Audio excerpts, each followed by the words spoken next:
Arnold, and I'm the regional. My name is Randy Arnold, and I'm the regional supervisor for Montana Fish, Wildlife, and Parks for our administrative region 2. And really appreciate everybody joining us tonight. We're going to spend a little time talking about the Blackfoot-Clearwater Wildlife Management Area and how we're planning to open that up for the opener in the spring.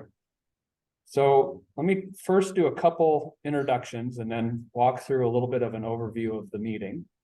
Give some logistics for how we're going to run this, because we've got a bit of a hybrid meeting going this evening, and then we'll jump into some content. So first I want to introduce Sydney. She's one of our front office staff, and she's managing all of our tech tonight. So as we're managing the online and comments and the rest, we'll give you a little overview of that in just a minute. Lauren Flynn is our Park and Outdoor Recreation Manager. Lauren's going to be talking after me about the body of the proposal and the need for change at the Blackfoot-Clearwater Game Range. Kyle Miller is our Warden Captain. He's here in the room in Missoula. In Sealy Lake, we have Ryan Sokolowski. He's our Recreation Manager for our Clearwater District, and Aaron Berg, our Warden Sergeant. Online, we also have, I think, joining us, I haven't checked lately, we had Deb O'Neill, Special Projects Coordinator, and she's currently acting Division Administrator for the Park and Outdoor Recreation Division. And Jamie McNaughton, she's from our legal unit and has been helping us throughout this and is available if we end up with some questions on that front. Curious, looking at the room, if I've missed anybody that you can be certain of. Okay. So a little overview of the meeting. First, on some logistics, we are meeting in person in Missoula. We also have our Sealy, we're using the Forest Service office there, and we have people in that room. And we also have a number of folks joining us online.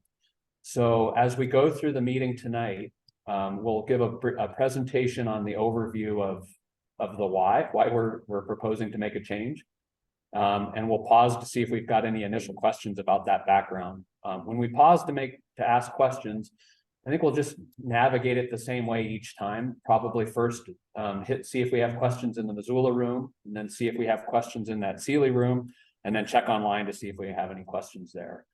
But we'll just take turns that way and cover everybody that has questions. And we'll do our best to make sure you guys can hear from each other so that we're all benefiting from the same questions and answers at the same time. After we give a brief overview of that need for change from Lauren, we'll have Lauren will talk a little bit about what our proposal is, the ideas we have so far.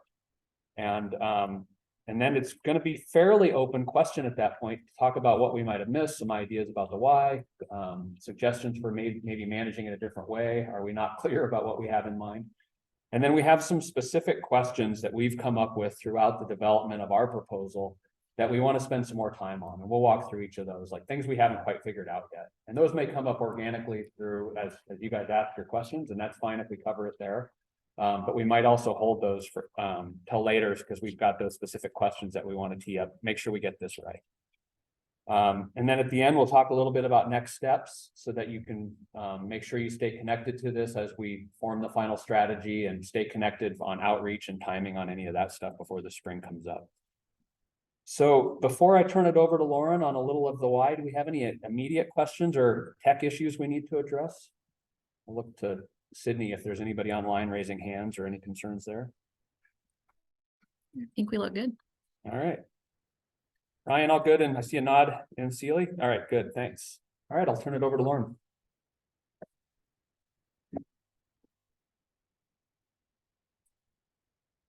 Thanks, Randy. I'm going to stand here so I can kind of point to some things.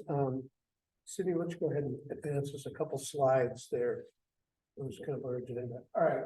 So I guess I'm going to start with, we're well aware that the opening of the Blackfoot-Clearwater is really kind of we've known it's really a family event. You see a lot of families showing up out there. It's a social thing as much as it is anything else, but it also seems to fit really well with our mission. It's a place where people would connect to the outdoors in a way that's a little bit different. Next slide. So just a quick aerial here of the Blackfoot-Clearwater Wildlife Management Area. I think it's really important we recognize and acknowledge it is a wildlife management area. And so it's been acquired for the purpose of wildlife habitat. And so we have to keep that in mind. Two main entrances are here along Highway 83 on the west side, and then here on Woodland Road on the east side.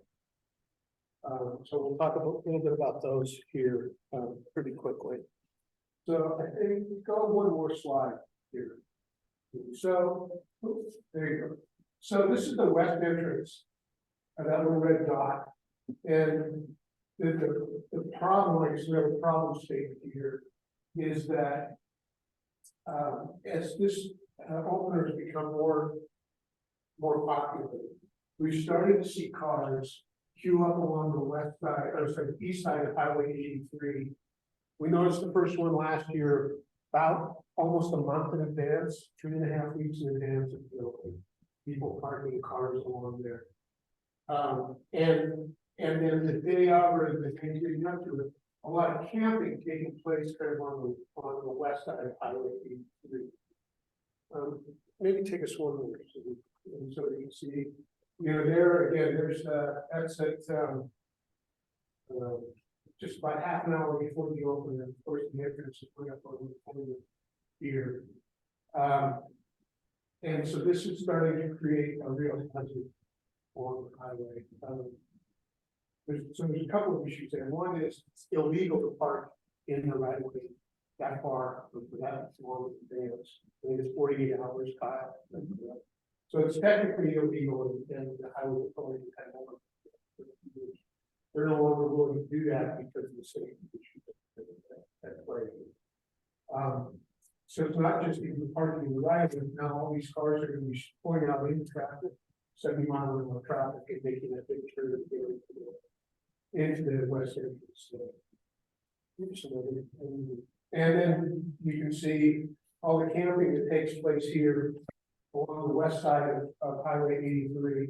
And that's part of the wildlife management area. And we've been, I think, pretty lucky so far in that, at least recently, it's been pretty dry out there. And if we ever had a really wet spring or even a wet day, we could do some serious resource damage for the people pulling in there and camping. Then maybe one more. As you can see, we have people kind of back and forth across the highway at, again, it's 70 mile an hour speed limit in there. And so it's, I think the highway patrol's assessment is it's not a matter of if or when something bad happens there. You have kids coming back and forth across the highway. And maybe one more. Again, we have kids basically standing on the edge, standing on the bottom of it here. And then if you go one more, Cindy, I think that's the video. If you play that, this is what it looks like when we open up. And we've got about kind of a minute and a half or 2 minutes here. I think this goes on for about 6 minutes. So this is what it looks like. And if you can see as you look here, we've got cars still parked along the edge of the highway here. Campers up there. Traffic's going to have to stop as it's coming, as people are coming in. A lot of these people will then park and jump into cars and work. So you can kind of watch this go on. So what we've been talking about for about 9 months now, this is a baby about but about 9 months is to how can we address these safety concerns that we have, how do people have, how do we continue to allow really good access and the ability for people to continue to take part in this day without kind of creating too much change. So if you want to back up to the, so let's start with the west side photo. Nope, come back there. So as we started to look at this, we've been bouncing around some different ideas. We'll get to the ideas in a second. But as we started to look at trying to adapt whatever is going on here, we kept bumping up against a couple of things. One is the safety issue, and the other is the potential for resource damage and wildlife damage. And so I think I'll pause there for just a moment and see if there's any questions related to the why we're doing this, before we move on to what we're proposing to do. Just specific right now to the west gate and not the west gate, I call it the north gate. Salmon Gate, we call it, yeah. So just specific right now to the. Well, it would be both the West Gate and the Salmon Gate. Yeah, correct. I got a text from somebody asking that you might just stay focused a little closer to the mic. It's Okay, a little will hard do. when you turn away. Got it. I think I can do that now. I'm not pointing at anything anymore. So any other questions, anything online or anything about the why we are trying to address some of this? Okay. So now maybe the previous one, so that would be the piece. I think that's the piece, no? Sorry, Wrong screen. one more. Oh, there we go. Okay, so our proposal. Our proposal is to try to address the need for anyone to queue up or line up well in advance. That seems to be a big part of the safety concern we have. So our proposal would be that those two gates on the west side, the main gate and the Salmon Gate, would not open at noon on the 15th for vehicles. We don't have it, maybe an hour, maybe 2 hours, something like that later. Any vehicles that would enter would come in off of this east entrance. What we would do is we would open up that gate sometime that morning and have people drive in. Depending on how many vehicles we had to line up, to a certain point, we'd stop them there and wait until noon. There would be a pre-registration, and we'll talk more about that. And when we get into that's one of the things we're asking people about tonight. There'd be a pre-registration, so everyone would get a number in advance. Not everyone, but people who had the numbers in advance would be the ones that would be able to line up sooner than the people who show up just the day out without a number. Right, so if you registered through whatever process we come up with, you get number 12, you're going to be the 12th car in line. So that removes the incentive for anyone to line up ahead of time. You wouldn't have to line up. You have your number, you know your place in line, and you show up. The other thing we would do on that west side entrance is that everything west of Highway 83 in the wildlife management area, in that area would be closed to camping. So that's going to take care of the idea of people being able to park and run back and forth across the highway. There's plenty of other both free and paid camping available in that area. So we're trying not to take that away from it. Again, it can be kind of a family thing, it can be a social thing. But there's plenty of places to camp without camping. In fact, I would say that most people, if they weren't queued up on the west side, would rather not camp next to a 70-mile-an-hour speed zone. And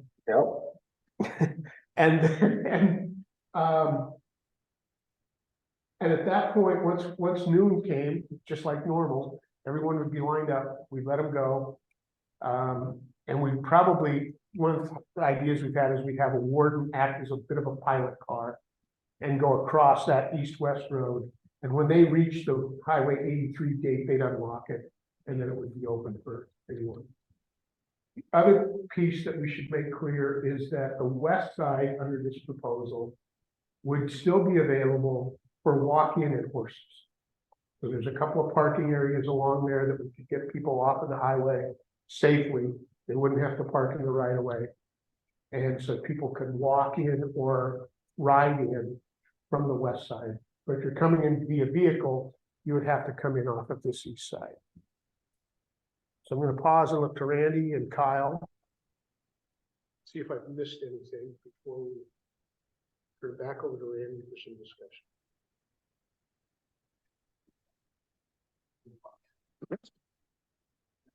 I think it'd be a good chance to see if there's questions about what we've proposed broadly, and if they understand that proposal. Sure. I got a question. Yep. What would, so if you do this lottery draw of people getting places in line, the people that would pull off the side of the road along 83 there, they can just go in whenever, say you open it at noon, like all these years prior. What would stop them, from just, I guess they're going to be, jumping ahead of the guy that feels like he got first in line. You know what I mean? I guess, yeah, if they're walking or on a horse, yes, they would be able to go in at noon. We're not gonna let them in any earlier than anyone else. If they would be going, they could go in at noon if they were hiking or riding. Okay. So do you feel like there's probably going to be like a surplus of people trying to fit into those right of ways because they're going to want to be one of them people versus the guys lining up? I think, it's possible. I think we've looked at that pretty carefully and feel like we have capacity to address that on the west side. Okay. Yeah, I think there's an important element that I want to share too. We're trying to do our best to describe might have kicked the screen undone there. We want to be sure that we're adaptive here. Right. So we don't have year one totally figured out.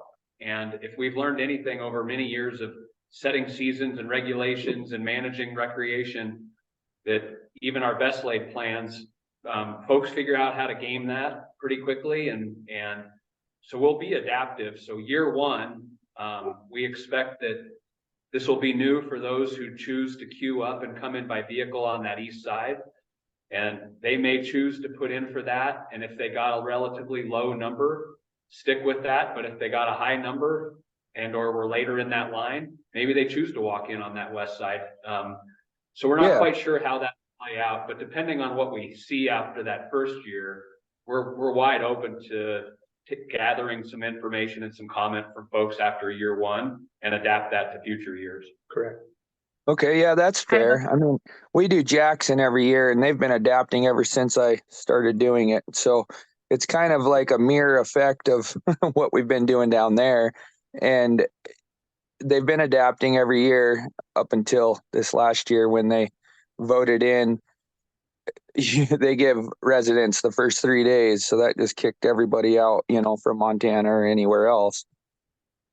Is there anything in the works to be able to, have that for Montana residents? Appreciate that question. Although we didn't contemplate that for this opener, we were aware that interest is out there and that question has come up. We are not proposing that for the Blackfoot-Clearwater game range opener. At least this year. Well, this year, and we're not proposing it for out years. It's just not anything that we've discussed. Okay. I think the other thing that we see very little non-resident use on the Blackfoot-Clearwater. On that opener, it's almost exclusively Montana residents. I've got a question from Zoom or did you have a follow-up question there? No, go ahead. So Libby has asked how we would keep people from camping on the west side of 83 and where are the horse people and walkers supposed to camp? So I think we would simply close that to camping. We have, I believe, open area adjacent to the west end. Yeah. And then the anyone who wants to walk in or go in on horseback would, there's plenty of places to camp in that area. Both, there's dispersed camping available on Forest Service property. There's even some available in other parts of the West Clearwater portion of the wildlife management area that's open year round. But then there's also campgrounds at Russell Gates, Hammond and Placid Lake, Upsada Lake, Harper's Lake. And usually those sites are generally not at all busy that early in the season. So we think there's ample camping within, a 15-minute drive, certainly. Josiah, did that answer your question as well, or did you have a follow-up to your question that you had asked?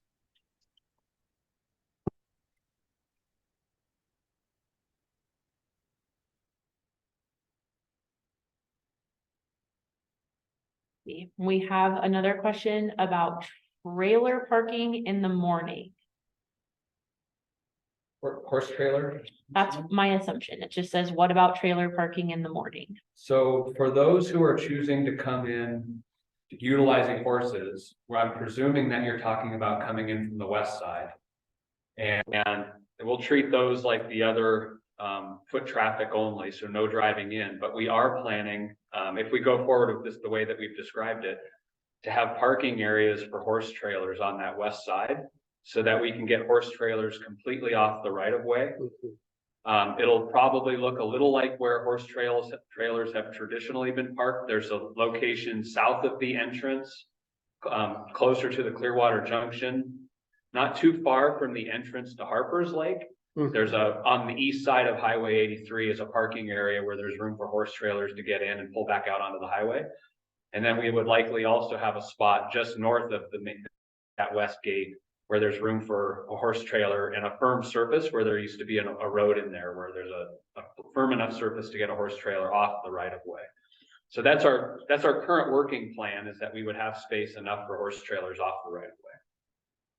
And then the guys walking in are just parking on the side of the road and leaving their cars.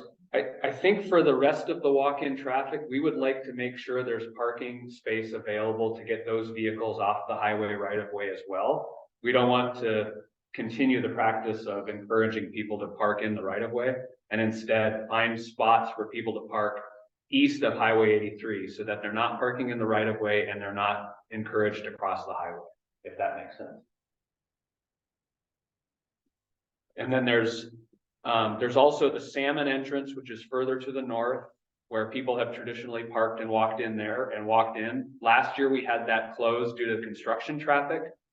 So as we get closer to the opener day and we have a better handle on what construction traffic space is required at that spot, that'll likely be another place that we can have people park to walk in, as long as we can accommodate the parking area and not be in the way of the highway construction traffic.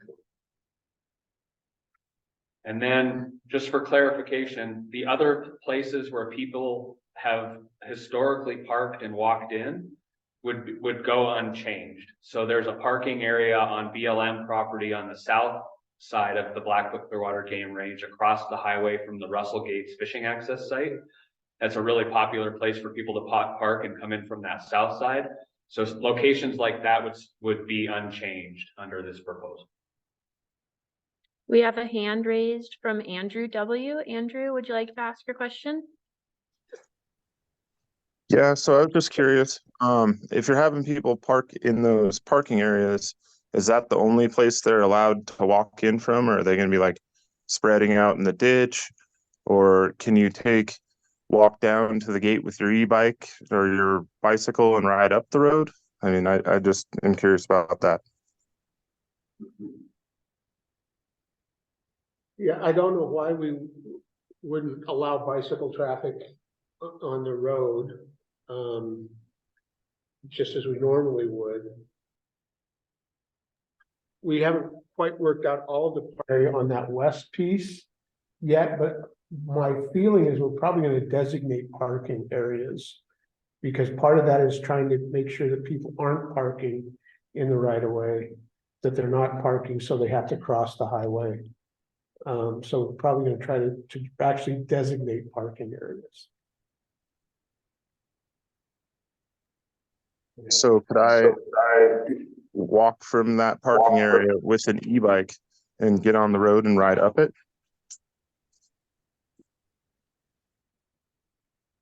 So you, with the addition of the e-bike, that puts us into a different spot where for the WMA, we're gonna see that as motorized access. And so you, mountain bike, yes. E-bike, if you want to enter on the e-bike, then we'll have you queue up with the motorized entry off that east side. Okay, thank you. And then I don't see any problem if you're parked off the right of way and you want to walk down the fence line to a different location to walk in, or somebody drops you off Right. at a different point. That's no different than any other walk-in on any other year. Mhm. And sometimes we've had a couple folks ask questions, what about private land access? And that remains unchanged as well. If for some reason you're a private landowner adjacent to the wildlife management area, or you know a private landowner that's willing to let you access, you can access the wildlife management area once it opens by foot, but there is no access to any interior road system for you to access via vehicle from private land. So in case you're wondering about other access points, if you have legal access or permission from a private landowner from another point, that would remain unchanged.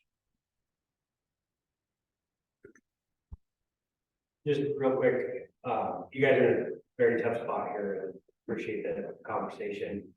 Is there any opportunity, and I know it's probably a non-starter, you know, construction on 83 and Sand Lake, but work with MDT and the special use permit and do some traffic management where we're netting speeds down to 35 and, you know, like single lane traffic, piloted by cars for like 1 day, 4 hours, or whatever, you can queue some traffic, you know, in the shoulder in a safe manner and move that through. Is that I'm gonna not? point that our enforcement folks on that. So you're talking to sort of the west gate, so, yeah, I mean, so last year, Highway Patrol had to shut down the highway in order to. They're just not interested in doing that, and it's a lot, very complicated in order to shut down the highway for any amount of time. It's not like they can just shut down the highway without actually getting permission. Sure. Like that. So. If I talked about it, talked to Highway Patrol actually about it. Right now, it's not gonna be an option for us to do that. And again, with the construction and already delayed and people frustrated. Yeah. I wouldn't want to add to that, but like Kettle House, for example, manages traffic for a period of time, you know, on Highway 200. You know, they work that out with DOT. At least with speed reduction.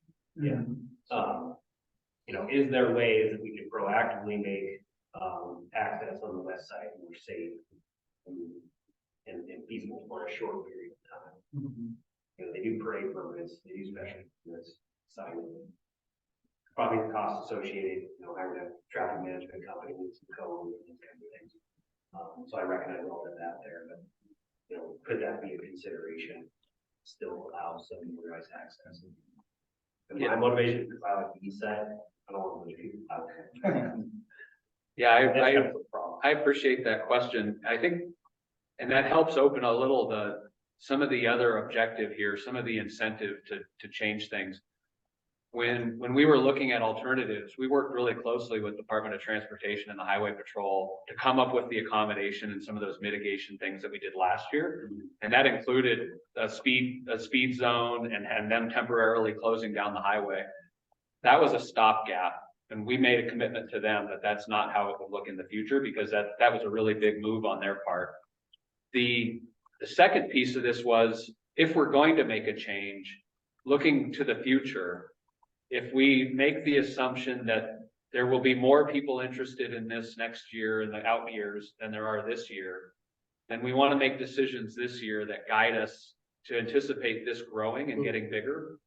And with the increase in camping and the increased number of days that people have been staging, it's starting to create a situation where if we encourage that is our solution, is to accommodate that opening day, then we start to see a doubling or tripling of the potential for actually the amount of time and the amount of space and the camping and that whole system. So rather, we thought, if we're going to make a change, let's first start with removing the incentive to stage.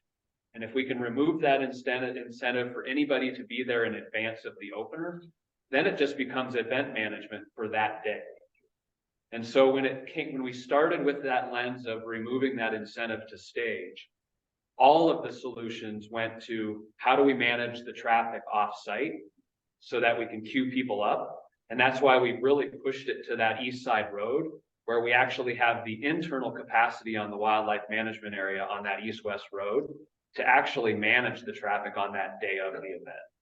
So I think we kind of went through some of your questions and found ourselves in this spot where we might rip the Band-Aid off here this year and set us on a new trajectory where we're managing the event on the day of, instead of trying to figure out how to manage the month-long event in advance of, if that makes sense. The other thing I'll point out, speaking of just the day of, is that as this has grown and continues to grow, and this main road being that east-west road, with two-way traffic on that, there's some places in there where it's really narrow and there's no real way to get off. And I've noticed that the last couple of years driving through, had somebody, I thought somebody was gonna roll their truck last year, got off the road trying to get away from oncoming traffic, just to let them pass. And it's again, as this thing continues to grow, that's gonna become more of a problem. So one-way traffic makes a lot of sense. Yeah, the best thing was that here, that way in the soft spot, school dress lane, you can go. I just think it was one-way traffic. Out west, and then turn around and go back up east. Yeah, I'm sure you probably can. You know, we're not gonna say it has to be one way, but it's more likely people are gonna drive. I mean, once you get up on top, why wouldn't you just keep going down and out to 83? So for those online and in Sealy, we'll try to repeat the questions here if we have them. That last question was related to whether or not the east-west road could accommodate some turnaround spots and some other traffic management stuff. So I wonder, first, let me do a one check to see if we have any more general questions, and then I might turn to some of the questions that we wanted to dive into some details and get your opinions. But one last round to see if we have some broad questions from folks. It looks like we might have some still. Yep, I've got a question on here from whomever is Samsung SMG998U. If you want to go ahead and unmute yourself and ask your question. Yeah, I was just curious if you guys were able to do any like lottery draw and everybody comes off Woodworth Road, right? Like down in I'm just relating to Jackson because it's a, times 10 event compared to this. We go to it every year. They've seemed to have figured it out by now that they have everybody stage, you get a lottery number, you line up accordingly, and you go in according to that. If we could do that maybe off of Woodworth Road and just shut down all highway problems and be able to just run everything off the dirt road away from public, where we could all be safe. Seems like we can put a pin in that because My brain is spinning a little bit with that question because that's the first of it's related to the first of our questions that are topic specific. So I'm just going to pause on that response for just a second, and then that might be the first we get to. But it looks like we have some other broader questions. So I have a question from Jean. Will the west gate be closed to car traffic on opening day all day? Yeah, that's a good question, Jean. The prevailing thought right now is that it will eventually open. The timing will be related to the time it takes from vehicles to get across from the east side. So if we have a warden as a pilot car, they'll lead that procession from the east side. Of course, any of those attendees coming from that side can park and start antler hunting anytime they want along that road. But if somebody were to follow all the way to the west side behind the warden as the pilot car, they would find that the warden would open that gate about that period on that west side. So in the amount of time it takes for everybody to get across, then we would open that gate so that somebody else who just wants to show up can come in off of that west gate about that time. And you can certainly exit at that gate at that time.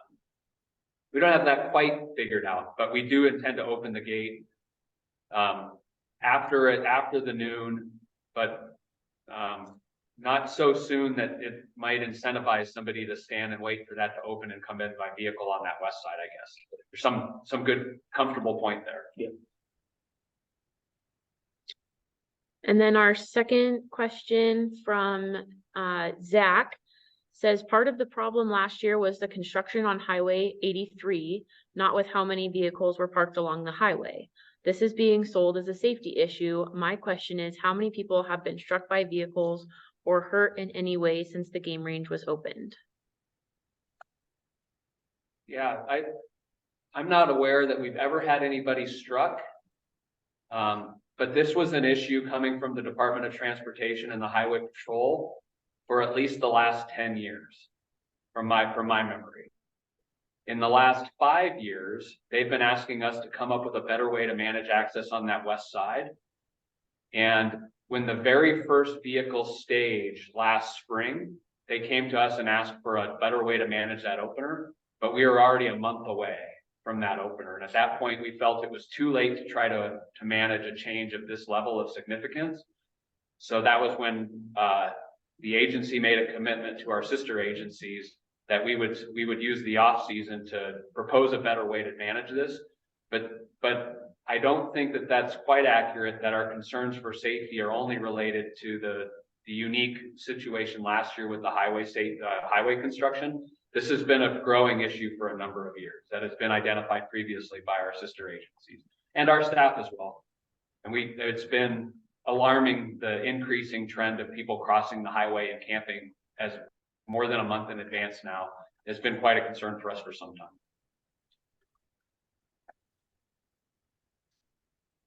So I just had a question, because I usually just ride my ATV up in there and I usually just get in line last, so that's not a big deal for me.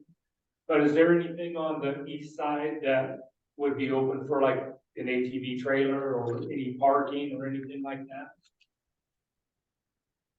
So I guess the answer is yes. Maybe. No, I think that, and I'll look to Kyle and Randy a little bit here, but you know, there are places along that road where you can certainly get off and leave a trailer, I think, parked. Okay. And then come back to it later in the day, sure. And my second question would be, is the gate gonna be open on the west side the next day then? So once it gets opened that day, Or it'll get will be open open that day? later that. Okay, that's right. And then, Sure. yeah, it'll just stay open Yeah, until thank you. it closes. My question is regarding horses, and if you were to open up the west side just for foot horse traffic, people are gonna get rid of that, and your horse movers are gonna jump. Be one of them. You said that pull out about a mile south, the west gate was gonna be staged for horse trailers. Turn out right there. We'll have to have both. It's just, yeah, that one horseshoe there is not gonna accommodate. But that's gonna be more. That's gonna be. And then you're gonna have not just a couple of horses, you're gonna have a whole lot more horses. Now it's livestock on the highway, riding miles up the west gate, there you have livestock on the highway, keep it run by. If you're familiar with Sun River, people get fucked out about that story. Who's to say the truck's not gonna drive by, horses are gonna blow up. People on paper. I feel like that's more of a safety issue. So I want to repeat the question for those who might not have heard this. So it was a two-part question. The first asking I'm paraphrasing here, so I'll look at him to see if I've honestly shared this. So the first is if we continue to allow horse access from the west side with the walk-in traffic, will that not then incentivize horse use? And the expectation then would be people will start to see that this is a better opportunity for horse use, and we should expect to see the horse use increase. The second part of that question then was if the parking for the horse trailers, the south parking area east of 83, there's a two-part in that as well about the potential. Is there going to be enough space there for the horse trailers in that growing interest? And I think there will be parking for horse trailers there in addition to north of the west entrance. So there are at least two areas that we've identified that should accommodate horse trailers. And then the other question was, is there a concern for the horse traffic adjacent to the highway with that increase in horse traffic? So I just want to clarify that we're not going to propose that horse traffic and trailers be west of 83 anywhere, that we would aim to accommodate any of that horse trailer traffic off of the right of way on the WMA east, on the east side only, so that people getting on and off of horses, potential for somebody getting bucked off of horses, should all be further away from the highway than at least the right of way, if that makes sense. Is that Right. Yeah, but if we compare it to the Sun River game range opener and the sheer number of people on a start with horses, yeah, and that might be part of our adaptations as we adapt to this. If we start to see a growing and increasing trend for horses and we don't feel we can safely accommodate that, we might see a shift to address that in the future as well. Yeah. And I guess the other part is we're not gonna require people on horseback to ride up to the road and go up the road. Yeah, you can, they can take off on a horse. Same with people walking, right? You don't have to go to the gate to get in. You just can.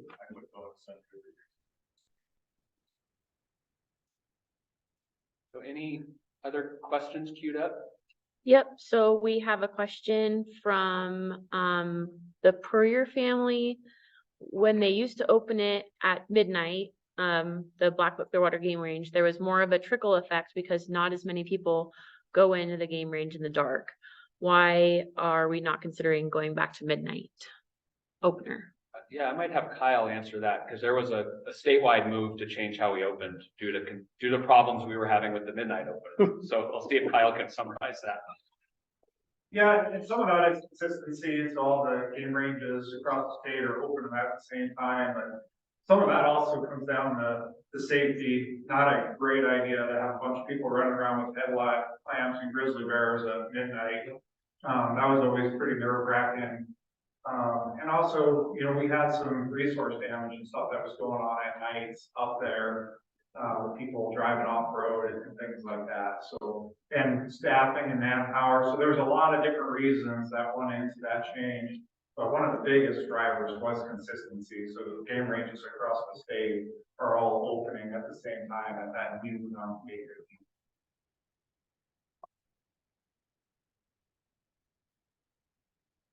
Okay, and then one more question from Josiah. Why do we have to close camping on the west side? There is ample room for camping and people camp there throughout the summer season, especially if we are still allowing horse trailers into the campground and across the highway with their horses. So what we're proposing in closing that camping area is not to eliminate the opportunity for people camping, because we'd like to just direct people to other places to camp. We're not as concerned about people camping. What we're concerned about is incentivizing people to stage there and then crossing the highway. So if once and to not then also have places for people to park on the day of, on the opener, and walk across, we're going to try to move all of that traffic east of 83 to remove the potential that people need or want to cross the highway, because it's just not a safe place for any of that. Later in the season, and I'm out on a limb here, but we have allowed dispersed camping west of 83. So we'll have some discussions around the future of camping west of 83 in those locations, but we have a lot of dispersed camping occurring on the wildlife management area property west of 83, including that portion west of the Clearwater River.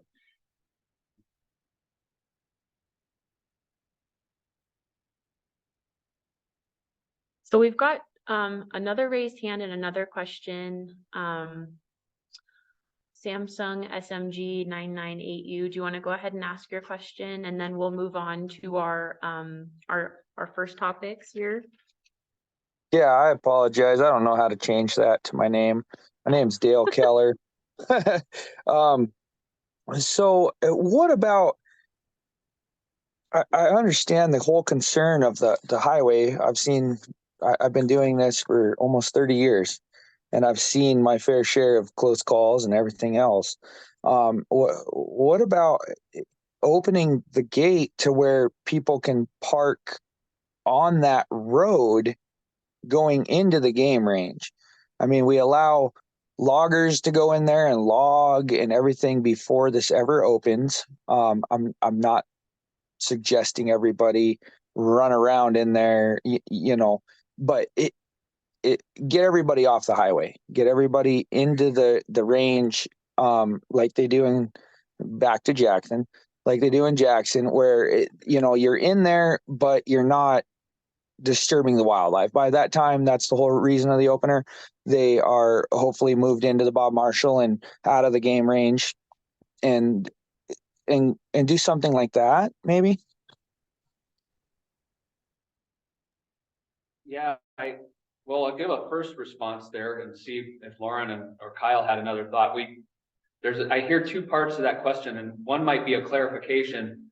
Are you asking why we wouldn't do that and allow people to stage vehicles in advance of the opener and just use that west road as the place where people would stage in advance of the opener?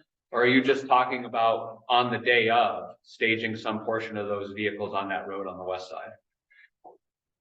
Yeah, on the day of, just trying. I get what you guys are saying. You're trying to eliminate a lot of people. You're trying to eliminate the hazard of the highway is what I gained from mostly what you guys are saying here. Is there any way we can just eliminate everybody parking on the highway there and get them parking into the game range and not allowed to go running around in the game range until it opens?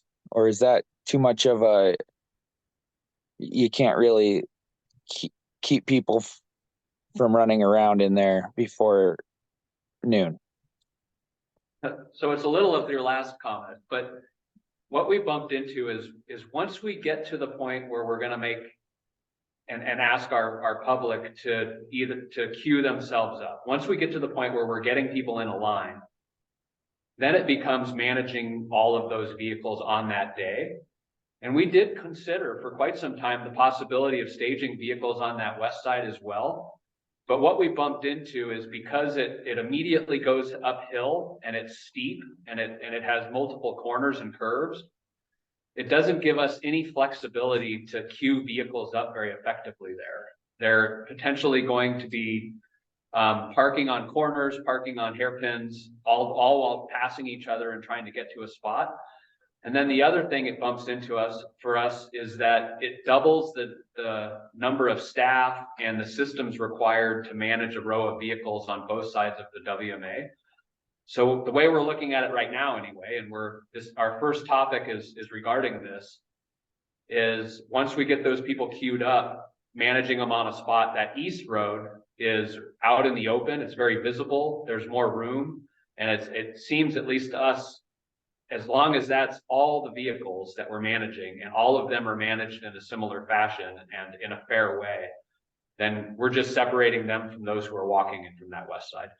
So I get the interest. We did consider it, but I think for the sake of managing it cleanly, at least for this first year, we're going to try to keep all that in one location.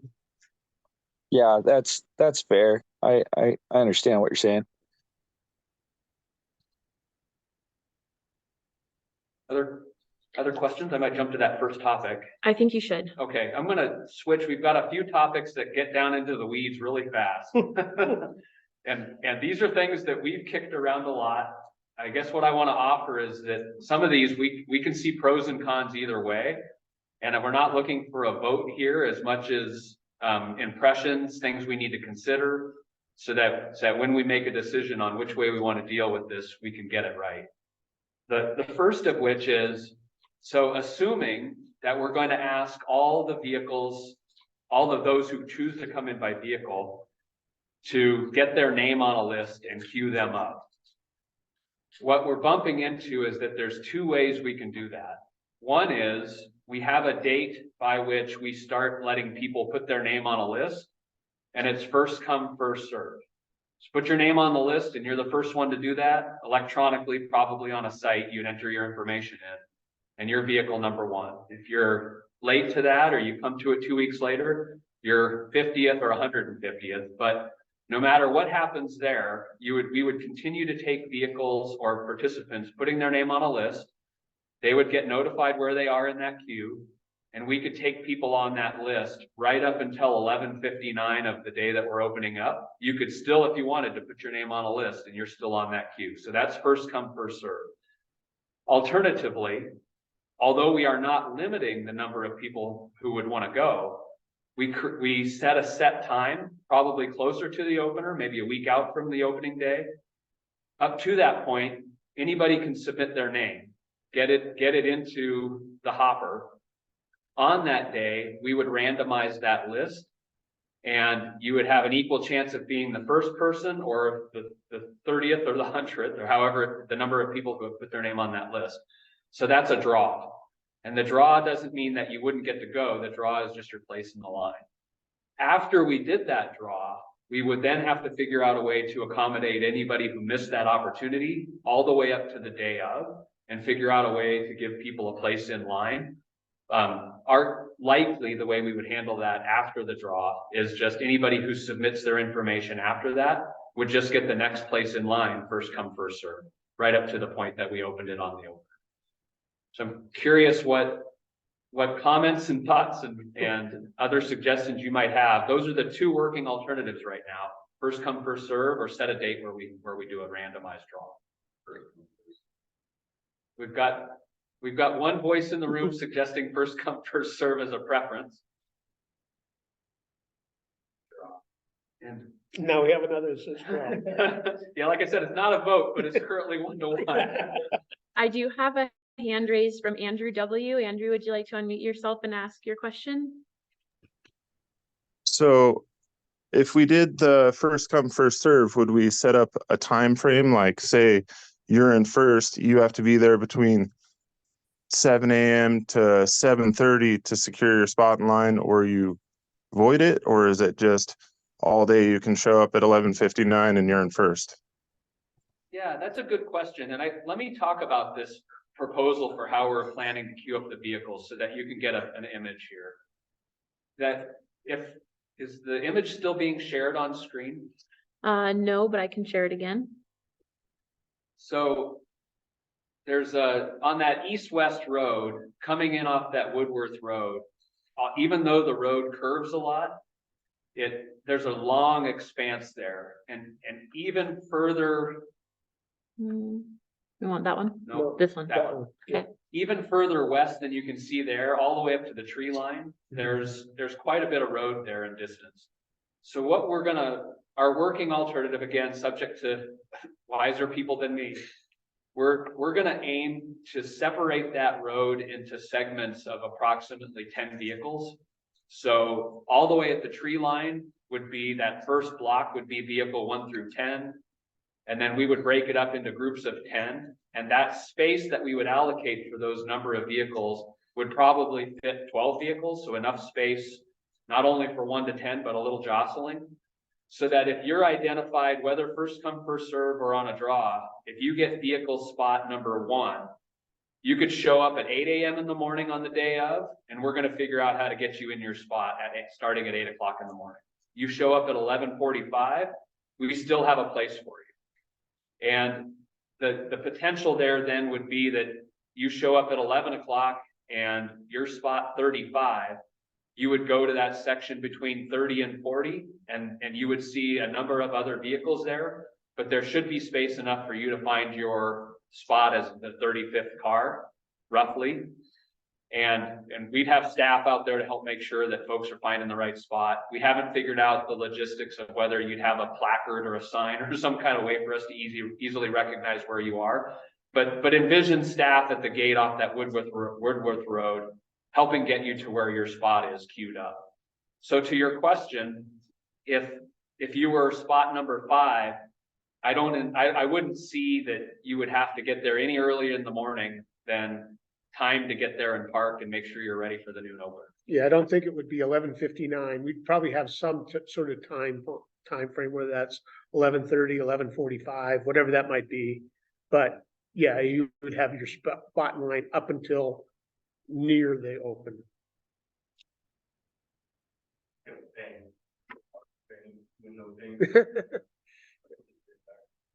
I thought we might just like do a little etching on people's cars and as they.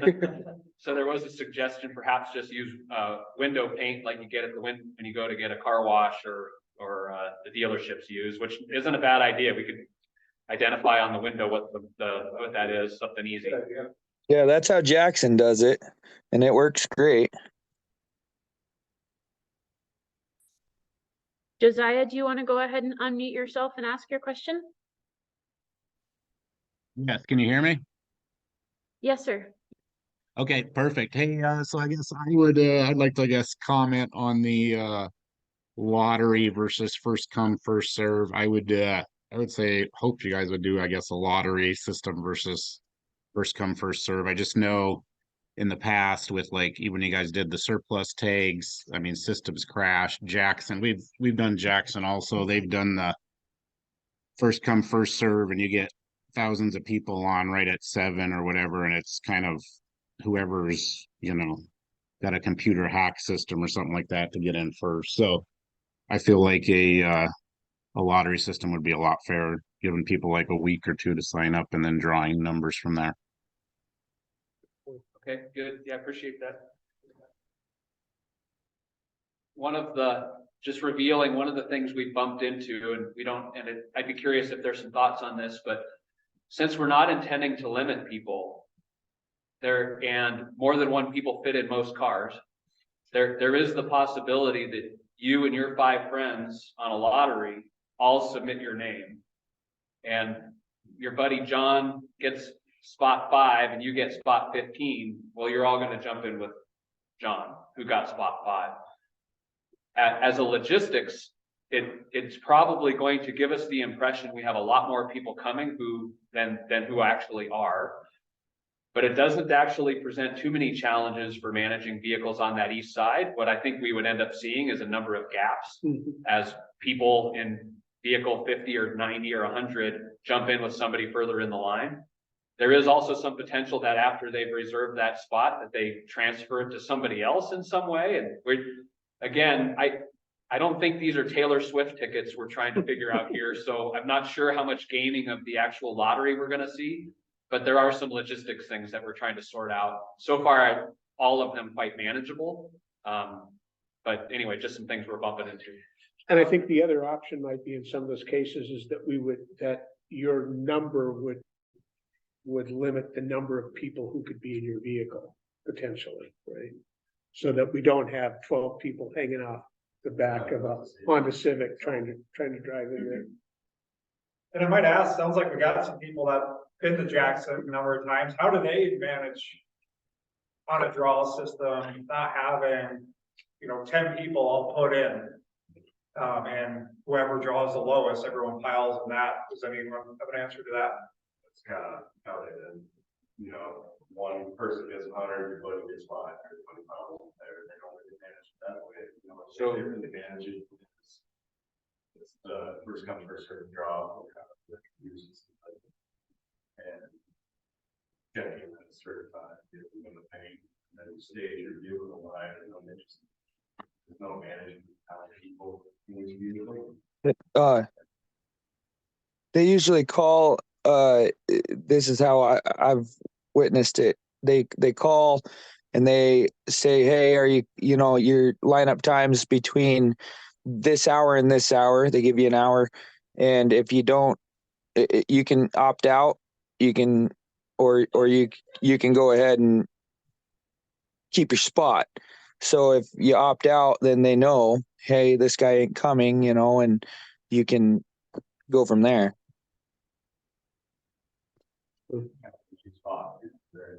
Okay. Yeah, there's an additional, sounds like in Jackson they've spent some time trying to make sure that the people who are lined up are going to get in that spot. I'm not quite sure we've bumped into enough problems to build that extra set of contacts and communication with the public, but it's good for us to know that, because if we start to see some problems in our proposal that are addressed by that, that's good to hear some other alternatives there. Adaptive down the road. Yep. Too. That would be a little labor intensive, but we can monitor that. Andrew W. So from what I remember from Jackson, it was you got an automatic email on a certain date, and it was numbers, 35 through 75. This is your time to line up. If you're not there, then you're out. Please opt out if you can, if you're not going to show up. So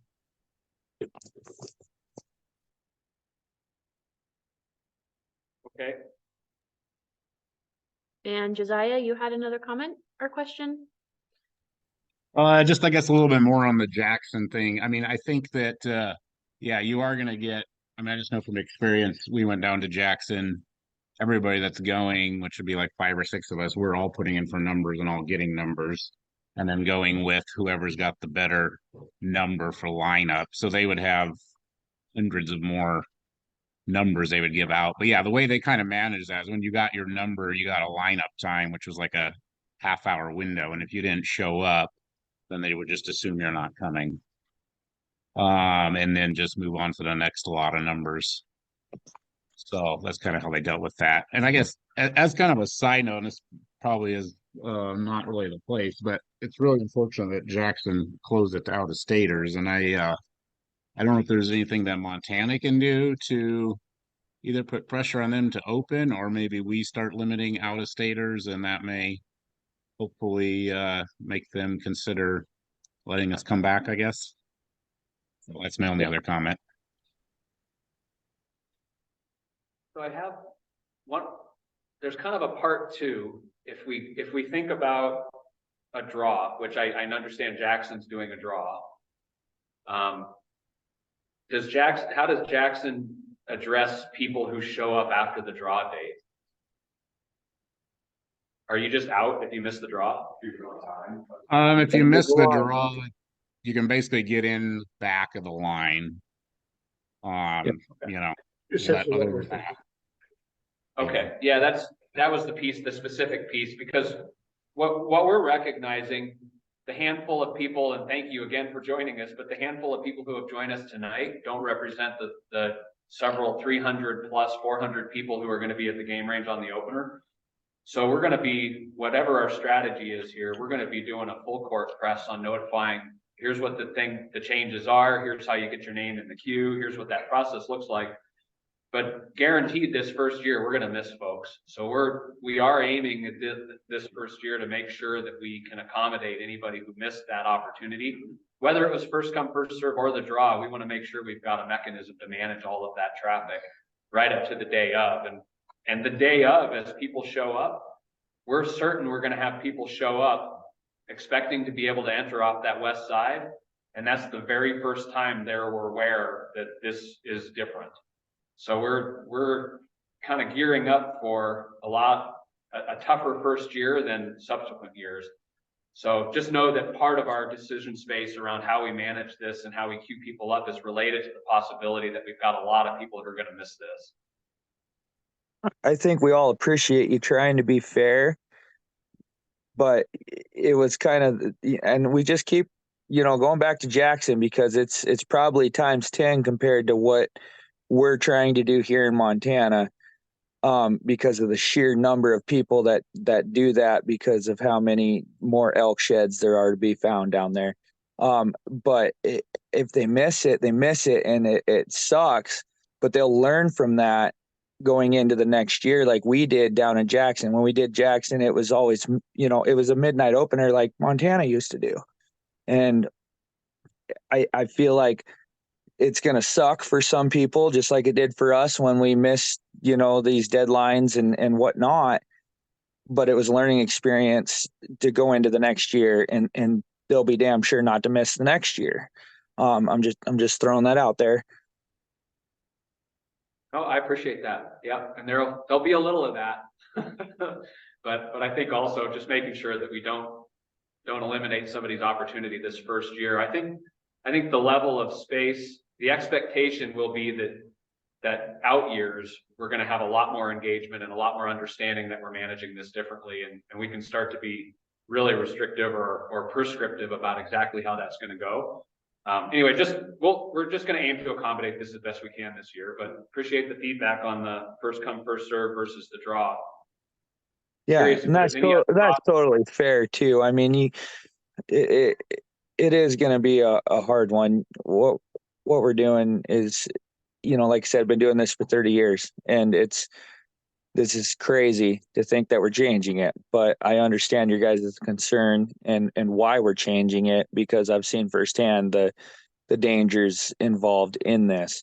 So I really believe that we can probably overcome this and make it a great experience for everybody once we can iron out the details in what's going on. And anybody that's real serious into this is going to be notified by somebody that has heard or seen something, whether you guys do a newspaper article or a news broadcast or whatever it is that you need to do to make it more known to the public. Yeah, for sure. I want to shift this. We can talk again some more about the first come, first serve versus the draw, but I want to touch base a little bit on the queuing up of the vehicles. The way that I've described that in those blocks of 10 and having some folks get people in line where they need to, I think we've got the space to accommodate that. I heard a question earlier about if somebody wanted to come in by OHV, would there be a place for them to offload OHVs and park a trailer? That's a good addition for me to think about, for us to have in mind. Also been thinking about places where somebody can turn around in there if need be. We've given some thoughts that if people start queuing up at 8 in the morning, we might want to have some porta potties available on that long road all the way in there for a 4-hour stint, because there aren't very many trees to stand behind. So curious if there's other thoughts, things that we might want to consider about the logistics of that day of. And I've got a hand raised from Stafford. If you want to unmute yourself and ask your question. Hello, can you hear me? Yes, sir. Okay, all right. I'm chiming in here a little bit late, but I've been trying to catch up. I appreciate you guys. Yeah, I know we're heading in a different direction here with another question, but yeah, we've done Jackson for quite a while, and yes, Clearwater is not a Jackson, but it definitely. I mean, I'm sure you're aware. There's a lot of organization that it goes into lining people up, and like Josiah was mentioning earlier that it's quite the system. But actually, Jackson, they every year they change and tweak it too, and then of course this year with the legislation, residents are kind of out for 7 days, so. Yeah, I'm kind of disappointed. I understand the changes that you guys are looking at. It's disappointing to kind of hear that we're heading that direction. But one question I just had was I didn't get was there places on I haven't spent a whole lot of time on the east side of Clearwater that you can camp or you can allow camping in there? Yeah, specifically on the camping, there isn't any camping on the wildlife management area in advance, but except there are portions of the wildlife management area where historically there's been some camping west of 83, but we're gonna not have camping on the west of 83 and direct people instead to the area campgrounds. So there is dispersed camping west of the Clearwater River on the wildlife management area. There's also state parks, several fishing access sites, and other dispersed grounds. So we'll try to communicate other camping opportunities all within 10-15 minutes, but nothing related to where you'd be able to camp where your vehicle is staged or anywhere close to the WMA like that. Does that make sense? Okay.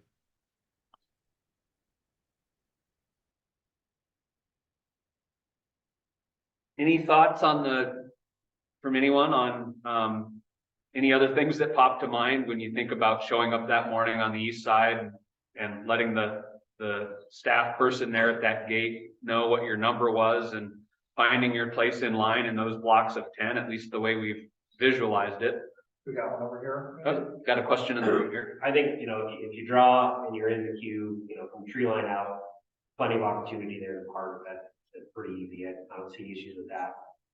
I do think we're gonna start to see issues along Woodward. That road from Two Creeks gravel pit to the gate north is pretty narrow. It's not easy to get off on the shoulder on either side, even in a pickup. Because there's not a shoulder, it's a drop off. Yep. And so cars are gonna start lining, if they're not in the queue, cars are gonna start lining up that gate all the way back down Highway 200. That road is already stuck, like it's busy because people are parking on both sides. It's gonna take some management to keep people in order in there. And then like Powell County's hauling gravel, or Two Creeks is hauling gravel. It's a fucker or that look there, it's dusty and miserable. That's gonna take some thought for those folks that aren't in the WMA working down that stretch of Woodward there. And then there's two like little camp spots that are just off the map there that are gonna get hammered. They're kind of wet little areas there. So hearing that, we share that concern. We've touched base with Powell County and they're aware we're making some changes here. When you share your concern for vehicles staging on the Woodworth Road, who are they? What does that represent for the public that can't come onto the road? I'm missing a little bit there, maybe. I guess if I didn't get in the queue, I'm not in, and so I gotta wait my turn till the gate swings at noon. In behind, cars 340. Yeah, I think there's some solutions there Yeah. where we could bring them in and stage them still inside the gate and not on Woodworth Road, but not in the line. Yeah, I think there's room for lack of a better term, let's say in that initial queue, we have 150 vehicles identified. We can create the space for all 150 of those and then have a portion, the last portion to Woodworth, be those who show up the day of that don't have a place in line. And those could easily be starting at 8 in the morning, first come, first serve from that point beyond, so that we can accommodate all that traffic without being on Woodworth. Because we'll know the maximum number of people who have signed up in advance for a queue. So if that, as Randy said, if that's 150 vehicles, we just go back to 150. And then 151 would be the next person in line, and we just queue them up, first come, first serve at that. But it's really good to identify that. It really is, yeah. We don't intend to queue anybody up on Woodworth. Correct. We don't want to. Okay, yeah, Correct. it's hectic on the day, even on that side. Yeah, and it's a horrible place to try to park. It is. So the other specific topics that we had were related to camping opportunities. We've touched on that a fair bit. And we also had then just open questions, general logistics. So I'm happy to continue to take questions as people have them. I've kind of moved through the specific topics that we had. And there is a comment on here from anonymous participant that says that campgrounds are full that time of year. I would note that 3 months in advance, people are able to make state park reservations, Not that early. but not for May 15th. It's after May 15th that the reservation window. So after May 15th, the reservation window would open. Would there be would it be all first come, first serve then? So all state parks will be first come, first serve. Salmon Placid will be first come, first serve at Okay. that time of And year. at least the opener this year is in the middle of the week. Mhm. So we're not too concerned about a camping load that high. But West Side Clearwater's got a lot of space, Clearwater Fishing Access Site, Harper's, Russell Gates, Upsada, Salmon, Placid, plus other dispersed sites nearby. And I also think that part of the plan here is that by removing the need for people to queue up so far in advance, we're also removing some need for people to camp. Some of that is just from the people who come up and queued up a day or two in advance. There's no need for them to do that anymore. So it's just the people who want to go out and camp for a few days leading up to it, that'll be out there. So I think we're going to see a reduction in the number of people, potentially a reduction in the number of people camping. And Stafford or Josiah, I'm sorry, I'm not sure which one of you were first. Go ahead. Okay, Stafford here, I'll go. Can you hear me? Yes, sir. Okay, so just another challenge I think you'll probably face too. Of course, there'll be a lot of people that don't get this information till last minute. And so, like you say, there's going to be a learning curve. And I mean, not to keep referring back to Jackson Hole, but we've done that for a lot of years, and every year they changed it, they tweaked it. One year they even had you couldn't pick up your shed till noon. it was like so you had guys standing over shit. So I mean, there's a learning curve. I get all that, but with that, it's going to become more of a management load on your guys' end, unfortunately. But the other thing I see is, you know, you're going to have guys basically bailing out of trucks off of the highway on the west side at the last minute, which is going to be hard to enforce that, even though you can't line up. So I don't know how you would keep that from happening. That'll be a challenge, especially if you're allowing horses to come in from that side. And it's tough too, because then you have a lot of people that are kind of mixed parties, you know, that have horse people, but then other people that just kind of camp. And so, yeah, so that'll be a interesting issue there. So Yeah, I appreciate that heads up. We're gonna wanna make sure we've got lots of room for people to park off the right of way. I'm not certain that it's all gonna go to plan as we approach noon and people show up to go in. There may very well come a point where we just do the best we can at that point, but I appreciate the heads up. Any of these things that we can anticipate, the better off we're gonna be. And we're taking good notes, and the meeting's recorded, so we'll walk back through this. These are all really important things for us to keep considering, so keep them coming. Josiah, go ahead. Okay, perfect. Thank you. So one question, I guess, and one concern. Are you going to allow horse trailers in that on the west side there, kind of where people have historically camped, to pull in a couple hours ahead of time and stage and unload horses?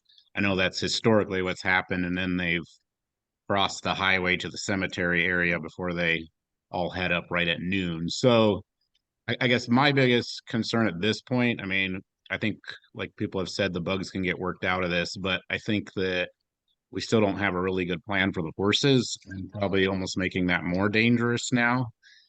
I feel like you're going to have a lot of people, if you're allowing pulling in that west side, pulling in with horses, or trying to get off the right of way or small pull-out areas. And I mean, as we all know, people around the highway is dangerous, but horses and people are more dangerous. So I don't know if there's a way to get the horses on the east side or somewhere farther away, but that would be, I guess, my main concern at this point.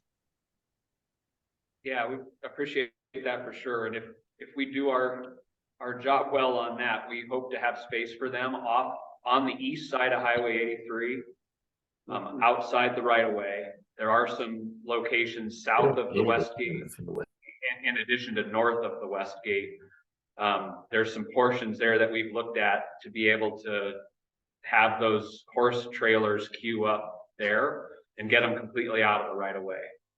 So we hope to be able to accommodate all of those east of the highway in designated areas for horse trailers.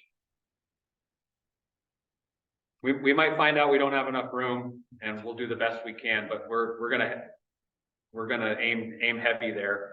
And then previously we discussed, as horse users start to see that this is potentially a better opportunity for them, and more people start to come via horse than have historically, then we may have to adapt to that.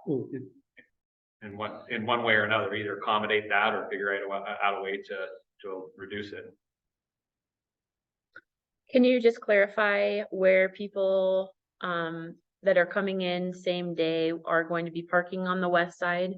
So if they don't have a queue, if they're walking in, where are those vehicles going to be parked? We don't have all of those parking spots identified yet, but we want them to be east of the Highway 83 and off of the right of way. And we currently have a spot across pretty close to the opening of Harper's. So halfway between the West Gate and Clearwater Junction. There's a spot on the east side where the wildlife management area sign is. There's a big pull in there, but we think that's mostly going to be horse trailers. And then there's a possibility for parking vehicles south of the West Gate, east of Highway 83. So we're going to scope that out and just try to make sure we have designated parking areas off the right of way. And we don't have all of those identified yet. but hopefully before opening day, we'll have good maps and good clarifying language and good instruction at the site, at sites where those parking areas are. Sir, real quick, where are we gonna go to get the information, as far as what has been decided? So we all are, kind of on the same page as far as trying to minimize the chaos. I'm gonna screen share the website. Yeah, so it's a good question, and that's part of our next steps, which is the last part of our presentation and discussion tonight, but I'm happy to dive into that now and see if we have questions after that. So the main part about next steps for us right now is we're going to take the information we've received from you guys tonight. On our landing page for this, we have identified Lauren Flynn, and he's got his email up there, a place where you can touch base with us if you have questions or comments. So continue to send that information to us as you have questions. Once there's also a location there where if you want to submit your information, we're collecting names. We had a sign-in sheet here in our Missoula office, so if people are interested in giving us your email, you can also get on that landing page and submit your email. And that will be the beginning of our distribution list for anybody who wants to be connected to this. So you will get a direct outreach from us once we've made some decisions on what this is going to look like. And then in addition to that, we will plan, once the strategy is clearly pinned down and we start to communicate to people that this is the X date that you need to get your information to us by, and we hope to have all that worked out, we'll hit go on press releases and notifications, and we'll update that landing page as the location where everybody would go to enter their information and queue up, however we choose to do that. Right. And then we'll continue to get the information out. We have another part of our information plan that's related to the site itself. So starting in advance, in more than a month in advance, we'll be coordinating with the Highway Patrol and Department of Transportation to get some reader boards out and signs up where people have historically wanted to queue their vehicles, so that the very first person who shows up to queue a vehicle is going to get all the information they need to know that not only are they going to get towed this year, but there's a whole system in place for them to get their name in the queue. So we hope to disincentivize that staging from the very first vehicle that shows up. To do that well, we need to be communicating with those people a month in advance. So that's part of our communication strategy as well. Yep. Awesome. Well, I just want to say, you got other suggestions on that front, other ways that you want to make sure we get this information out, send Lauren a note and other ways that we can connect. And we're going to need your guys' help, because I know you guys run in circles of folks who communicate these things as you previously described. So we'll need some help getting this information out once we start hit and go on the plan. Yeah, for sure. For sure. I do want to say, I'm sure on behalf of everybody else, we appreciate you guys listening to the concerns of this, because it is, very important to a lot of us. And I just want to say thank you for hearing us out and trying to accommodate everybody in this matter. Yeah, I appreciate that for sure. The other piece for next steps that I want to identify is, I've mentioned before that we intend for this to be adaptive. This year is the beginning of us grabbing all of the information around people who actually attend this event. So you put your name on this list, you're part of our distribution list of somebody who goes to the Blackfoot-Clearwater. If you put your name on the queue to enter, we're going to get a much bigger list of everybody interested. And then the day of, we're hoping to gather that information. But one of the points of that is we'd like to develop a survey and/or a method where we can reach to folks after the opener.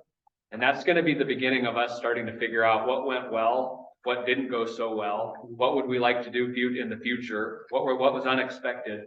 That'll be the beginning of us planning for the next year. So expect after the opener some outreach on getting some feedback on how it went. And that might be a survey, that might be some specific questions that we had, plus an open opportunity to share how things went. So just know that this is just the beginning of us gathering your information so that we can do a better job communicating in out years.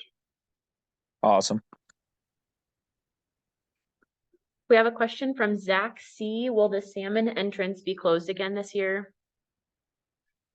So I think so. Last year, we actually closed it to parking because of concerns with the construction, and all of the construction equipment was being staged there. And the construction company was running into problems with vehicles being queued up and staged where they couldn't get to all their equipment and couldn't turn around heavy equipment. So we just closed that entire salmon entrance from even being able to park. I think this year, because they've moved the construction further north, we're gonna scope that to see if there's enough space.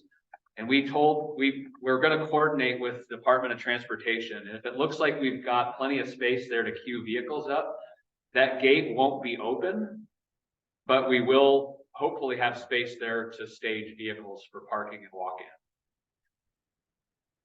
But we might not know until we get a little closer and hear where we are on construction and traffic. I'm fairly optimistic that we're going to be able to park vehicles there this year. We just have to be able to safely get them all off the highway and not be in the construction traffic.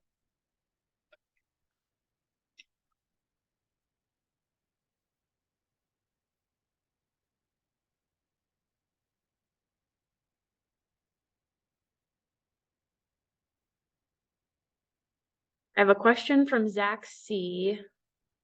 Construction is slated to end July 4th. Would it reopen if construction is finished? I'm assuming that's the salmon entrance. So it would not likely open to vehicles as we're trying to control that traffic. All vehicular entrance would happen through those queued up rigs off that east side. If the salmon entrance would normally be open later in the year, then I imagine we'd open it up after the opening. So somebody could come in by vehicle or out that way. I'd look to Kyle and Lauren to see what their thoughts are on that gate. I don't know how we would control queuing up all the vehicles on the east side if that gate was open. After July 4th. Oh, after July 4th, yeah. Yeah. Yep. Sorry. Yeah.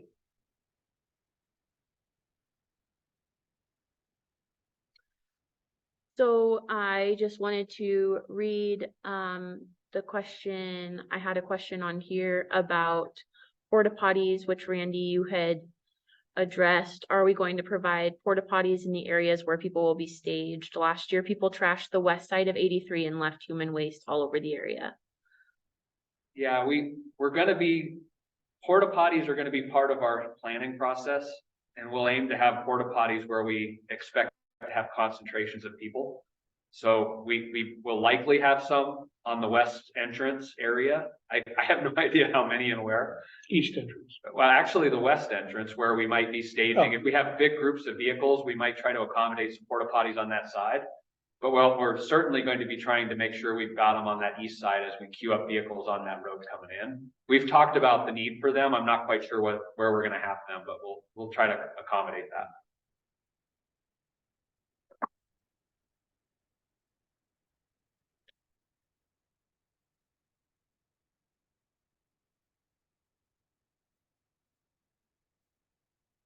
Other questions in the room here? Any questions in Sealy? Just so I'm clear, you do not yet know where you're going to have vehicle parking for the traffic on this side. Yeah, we have not identified. So the question was, to be clear, have we identified where the parking areas for foot traffic will be on the west side? And we have not. We've identified a number that we sure will be a part of that, as we've tried to describe. But if we need more than that, I'm not sure where they're all going to be, but we're going to try to make sure we've got enough spots for everybody. Yeah, off the right of way and try to accommodate that in spots where we can be as safe as we can. And probably south. You were talking about Harper's Lake, west side. Yeah, I just use that as a reference. There's an entrance to Harper's Lake. Across from the entrance is somewhat close to where that sign is. It's about halfway between the Clearwater Junction and the West Gate. Yeah. There is a spot where there's a big pullout on that right side. And I think it's important to clarify that normally that west side, or sorry, east side of 83 is closed until noon. So anything we did would be kind of that day, there would be no way for people to stage early there. Whether it's horse trailers or walking or whatever, it would just be that day. Yeah, we don't want to set up a situation where people are now camping on us. Right. You know, early before the game is open, so.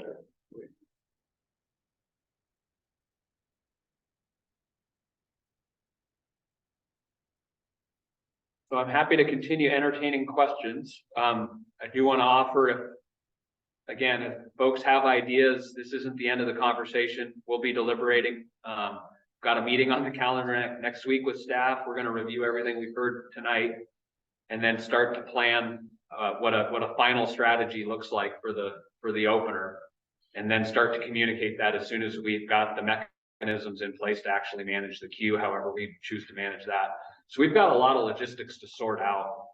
But once we get all those details and we're ready to punch go, we'll start getting that information out. But we welcome your questions and input throughout this. So send us notes if you have ideas.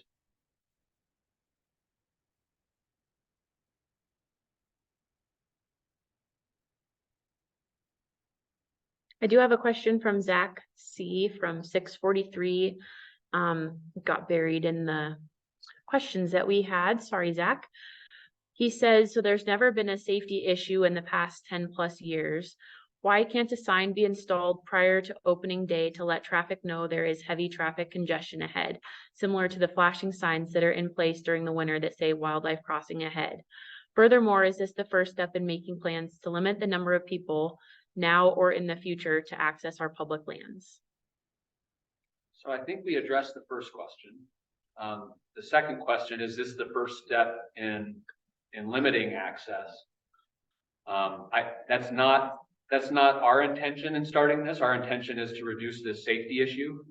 We, at least in describing what are we trying to accomplish here, our objective was to reduce that safety concern, but we have not yet identified concerns for the volume of people who participate on the opening day. If someday we start to address concerns with the volume of people, whether that's the social concerns that we start to hear from the public that event isn't happening the way they would like to see that occur, or we start to have resource concerns, then we're likely to revisit whether we need to limit or augment or change how we open that wildlife management area. Fundamentally, the wildlife management area is for wildlife and habitat.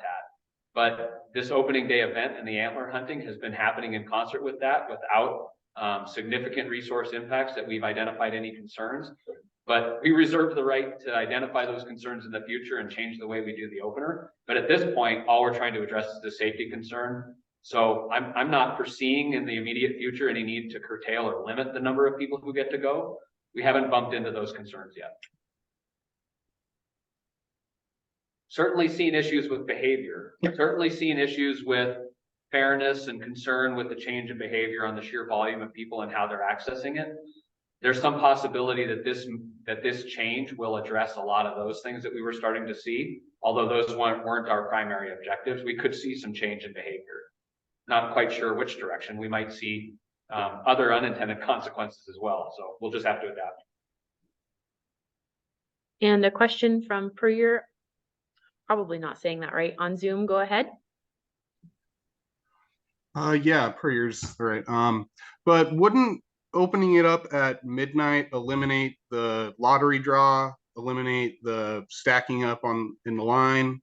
I'm sure it's I guess I'm not aware of the problems that were around when the opening up at midnight. Yeah, I'm not sure if moving this to a midnight opener would solve our problems. What I would imagine is we could potentially take all of the issues that we have right now and shift it to dark. And I don't know that that's going to get us in the direction that we'd like to go to safely manage the traffic on the highway. In addition, we do have concerns for the sheer volume of people accessing the wildlife management area in the middle of the night, mostly for safety and the potential for running into bears and not being able to manage the volume of traffic at that time. And it was a significant impact to our staff because we staffed that midnight opener. So in this way, I think we're pushing it to a time that can be more easily managed. And now we're starting to push people to a side of the WMA where we can manage the vehicles. So we're getting more intensive in our management and trying to manage this opening day. But we did not contemplate a midnight opener addressing or trying to solve any of these issues.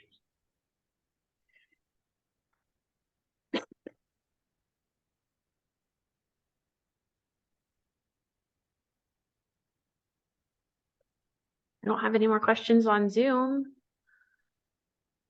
I do have a question in the Q&A though, from Zach C. A reservation system that was implemented for our national park has created additional problems such as limiting the number of Americans who can visit and increasing visitation by creating more of a demand. It has also put an increased pressure on other areas of the parks that do not require reservations, like Glacier. Do you see this happening here?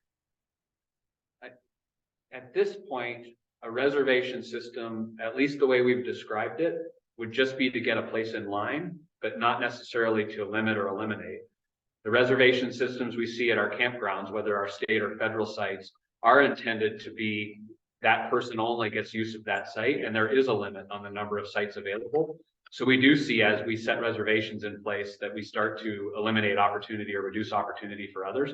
I don't sense in our reservation, if we go to a reservation system, that we'll see a limit in the number of people who could go and then displace people to other places. We did hear from some who thought that if we start to manage the wildlife management area differently here, it could change antler hunters' decisions on where they might choose to hunt antlers elsewhere on a different game range opener. So we've been in close concert and conversation with the other regions who have wildlife management areas that also see a high volume of traffic on the opening day, just so that they're aware of what we're proposing here, because this is the only wildlife management area we're proposing a change in how we manage that opener. So unintended consequences, understanding we might shift user behavior, set different expectations with our public. It's just mostly an awareness that, yeah, we could have an effect on our other WMAs. At this point, we're just going to be monitoring that. I looked at Lauren, he's our park and outdoor recreation manager when it comes to campground reservations, see if he has another take on that. No, I think you're right, Randy. I think that what we see oftentimes in the campground reservations is, I think there's a couple of issues there. One is that it is a limited pool, limited inventory. I think that there's some question about whether or not we're driving more people to those places, or whether just the demand has gone up so significantly and the inventory, i.e. the number of campsites, has not kept pace with the demand. But it's kind of an apples and oranges situation here, because there's not a limited inventory of the number of spots available.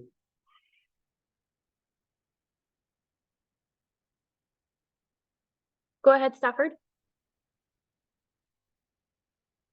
Go ahead. Okay, I had to get unmuted here. I'm just getting back to this whole thing is brought on from basically just public safety, getting people off of the highway on the west side.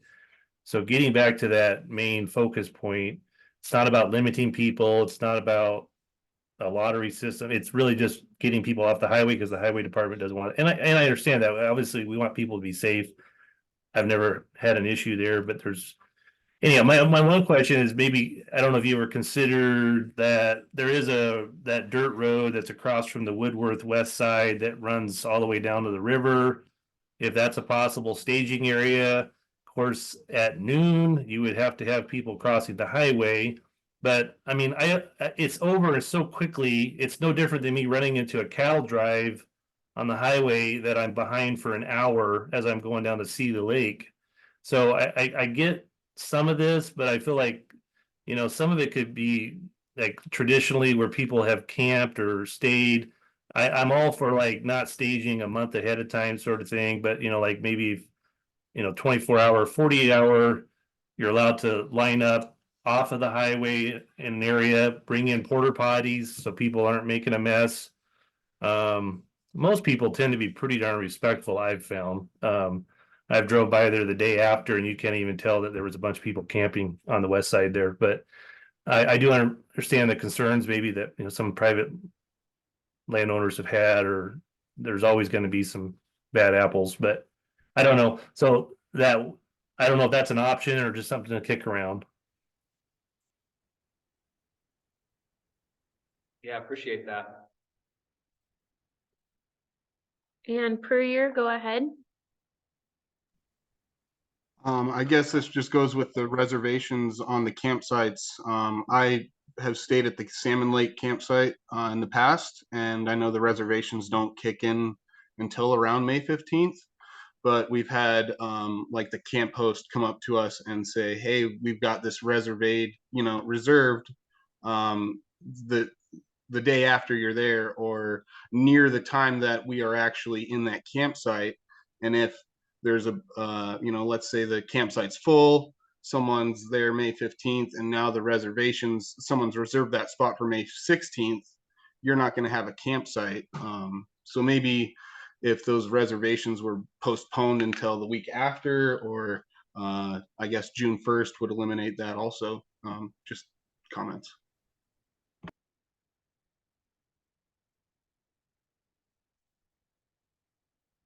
Yeah, appreciate that. Well, I mean, in that, under the, in the bucket of camping and campground availability, because salmon is potentially reservable, I don't think the reservable sites come into play until a little later in the summer.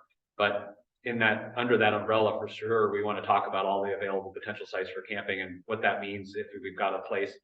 Salmon is probably the most developed nearby. So it presents a different opportunity than maybe a lot of the other sites. So we'll just have to keep that in that umbrella and how to consider how the users might choose to go to salmon. But appreciate that thought on bumping into potential reservations.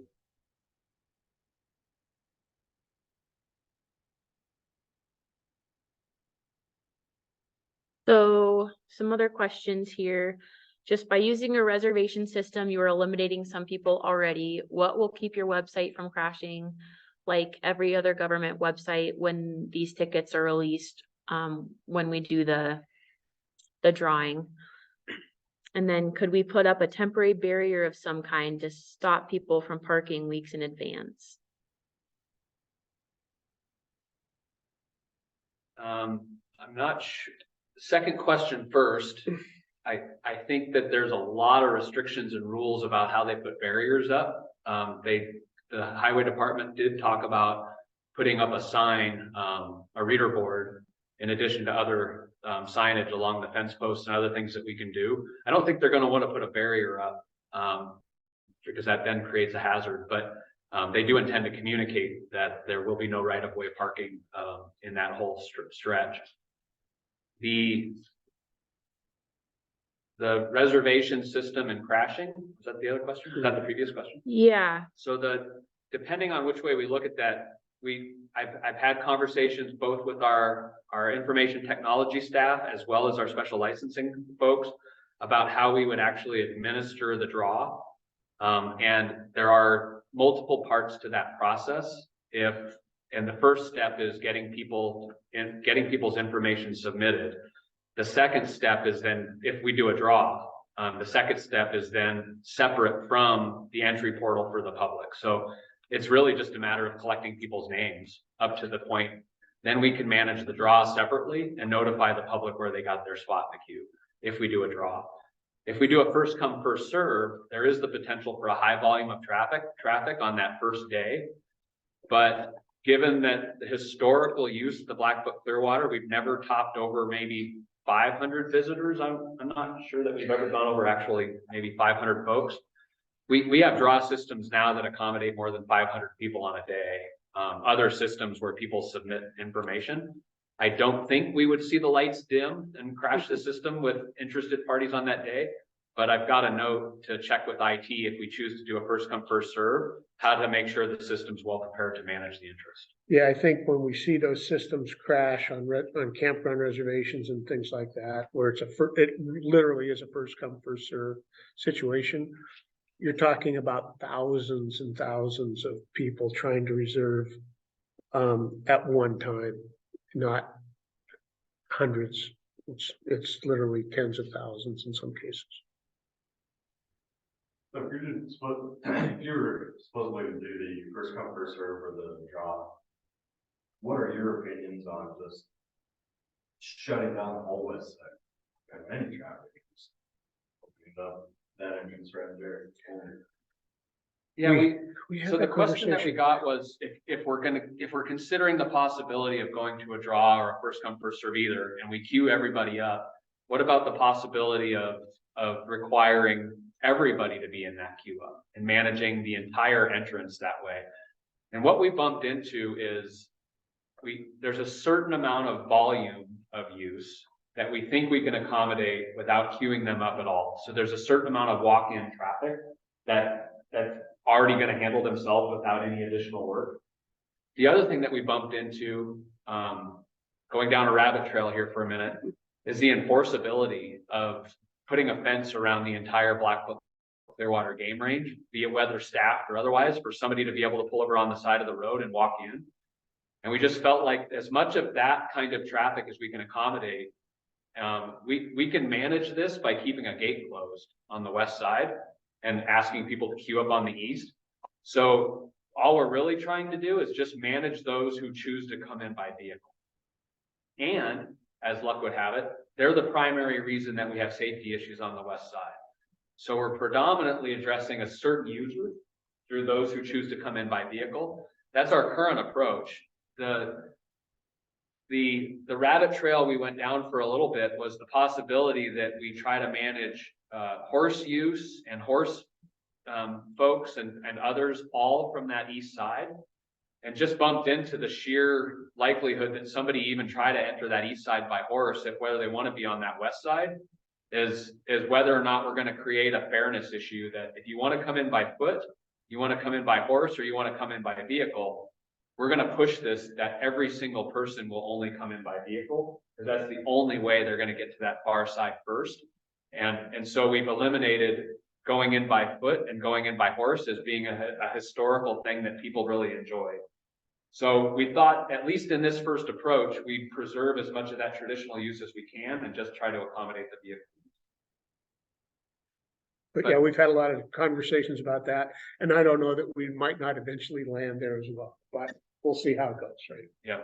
Yeah, at least right now, and hopefully you're seeing, we spent a lot of time on that one, that particular subject. So we at least where we are today, we think we've got the best working alternative for this year. We'll find out. Yeah, we'll find out. So if you were to do, you can have a pilot car basically coming in from the east side, all the way across the west. Speed, no rest. You're gonna have a warden or say you're the pilot guy. Are you gonna take your time? Get off the other side? So horses and everybody ransack the other side? I mean, we're gonna drive at a reasonable speed, and we don't have a set time that we're gonna open that gate. We haven't gotten that far into details, but 2 o'clock's been kicked around as a time, like 2 hours after noon, maybe 1 o'clock, but that's some details that we need to work out. But yeah, it's gonna be a significant amount of time. We're not gonna have 10 minutes Baja across the game range. So, and part of that question, if you didn't hear it, was just a confirmation that we intend to have a pilot car lead that column of vehicles from the east side at noon. And so, yes, just to reiterate that. And then another part of that question was the speed at which that pilot car goes from east to west. There will be a balance there. Of course, the faster they go, the more likely it is that they will be able to get to the west side at least as fast as the horsebackers and hikers on the west side are. So we don't have that level of detail worked out. We will not try to slow traffic east to west. We'll get them across. But then the timing, the next question was, when do we expect to open that gate on the west side? And we don't have those details worked out. It could be 1 o'clock, 2 o'clock, sometime when people can enter the west side or exit. Just a question, this may be more of a can of worms than what you get into. Obviously with the change in the legislature last session and the requirement of the conservation license for use of WMA's school trust land, well, the school trust land is always required to have license that. You anticipate the queue or some registering, is going to require conservation as in using that system? We've talked about. Do you want to repeat the question? Yeah, so the question is with the requirement now that you have to have a conservation license to access wildlife management areas, would we expect the queue to provide that confirmation of a conservation license number? So we haven't worked out those details. It is possible that when the interested party submits their information, that we could look for that conservation license number as being part of the identifier. But I'm thinking through in my mind the legal principles under which we would require somebody to submit a conservation license to put their name on the list. By proxy, they're saying they are going to be accessing the wildlife management area. We could see that conservation license there. One way or the other, we're going to make sure our public who accesses know that they need to have that conservation license. I don't know that it's going to help us any to have it during the application. More, yeah, I guess more like the damage hunt rosters where you sign up and then you get your position, like you can monitor that through your FW, whatever that is. Like something similar, like I can see my position with your own. Yeah, there's a ton of utility in having somebody submit their information via their ALS or a conservation license number, because we likely already have a way to communicate with them. We already have their information in email. There's a ton of utility in that, but the actual utility comes through a lot of work with special licensing and information technology and managing those portals for that information. If we want to get that right this first year, it might be something as simple as a survey monkey, like a really easy way for somebody to get their name on the list. I'm just a little concerned that we over tech that this first year. And so, yeah, in out years, it could just be a super feasible way to manage that. I just want to make sure we make it easy. And I think still in this early mode of education, and not so much. No, I appreciate that question. Certainly possible in out years, and certainly the technology is there for us to manage more seamlessly across all of your stuff and notify people. And if you apply for this every year, this opportunity, I could see that being in my FWP thing. But at least this year, I'm not quite saying it's crayon and napkin, but I want to make sure we don't miss anybody and that it's not too techy, but we want to gather information. So. And we've even had the question, what if somebody wants to submit their information and they don't have internet and that, we're trying to make sure that we can figure that out at the front desk or otherwise, so that at least we can get them a number in a queue and get that to them. So that's not the barrier for them participating. We have very few people needing that in that category anymore, but we still get that question. We have a question from Zach C. By shutting down the west entrance, you force everyone to the east side. How much more of an impact on the road system would this have, since many will be racing to get to the west side? Will this potentially lead to more safety concerns? Good question for us to consider.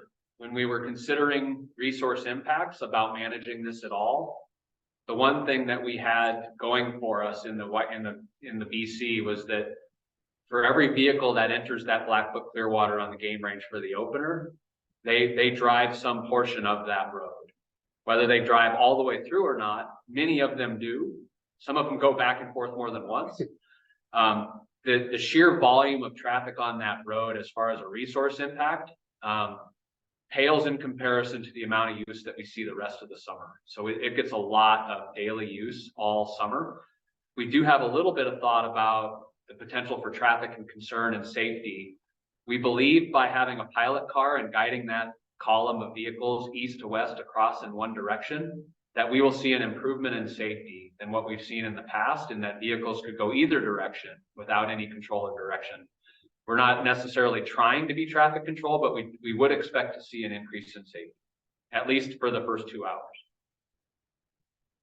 If we start to see significant road impacts, it's more likely we're going to see that because roads are wet, we have big mud bogs. We are more likely to see that in the spring. But that road, if you're used to it, sees a lot of traffic year long. So our bigger concern is the overall volume of traffic and impact to that road from a summer or seasons long use. And that's where we've been putting our energy on where and if we manage maintenance and where the maintenance responsibility is, but it's not necessarily around this single event. I have a question from Stafford on Zoom. Yeah, so is it a possibility? I get you're trying to get everybody over to the east side. You don't want people parking on the highway. You don't want staging. I just feel like it's, is it a possibility, like I asked prior, to stage people on that dirt road that goes down to the river on the west side across from Woodworth? It's off of the highway. It's not in the right of way. And then for a brief moment at the opener, people cross, and then once people are out of there, it's back to normal. It's a pretty quick process. I mean, and so I don't know, is that an option there that would help because everybody's going to be trying to get to the west side, I feel, and then obviously bring in porta potties. I don't know if that would help or if that's an option. So I think what we're struggling with a little bit is maybe a misunderstanding of the area you're talking about. When you say Woodworth, I'm thinking of the road on the east side of Blackfoot-Clearwater Game Range. Are you talking about an access road or a road that's west of Highway 83? I'm talking about the main road, just south of the cemetery with the green gate. They open it. Traditionally, that's where everybody parks, and then they line up south of there. Right across from there, there's a road that goes down. Yeah. And then if you take a hard left, there's a long road that comes along that where everybody camps to the south there. And so that's a long dirt road. I mean, you could park a whole lot of cars there. And I don't know. Yes, at a brief moment for 15-20 minutes, you would have to basically have people cross the road. And but I mean, it's no different than, like I say, there's other interruptions on highways in Montana that go on too. So and just for further clarification, are you talking about allowing the public to queue there weeks in advance, or just managing that? No, it would be, I'm on the board with you as far as the weeks in advance thing. I'm talking about like maybe you could still camp on that side, but like not within like 48 hours or something like that, or 24 hours. I mean, so it's a short window.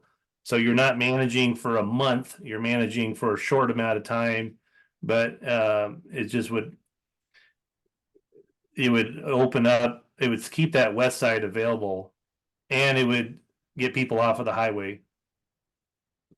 Well, yeah, just for some background, we did look at that road. Yeah, we did. And one thing that we bumped into, so an obvious thing was that we still have to accommodate people crossing the highway, but we did look at that as a place that we could potentially stage vehicles. We really closely looked at it last spring because we thought we might be able to accommodate some of this and get some people off the right of way. We ran into a bunch of issues there. One, it's not a very solid road. When it's wet, it's a tough one. And the other is that it's not long enough to accommodate the number of vehicles that we stage, and it's not wide enough. So what we bump into is one person doesn't park well on that side, and the entire thing falls apart really fast. And you've got to we would have to protect the end. There's a loop at the end where somebody might be able to turn around. It was pretty complicated, at least when we first sketched it out.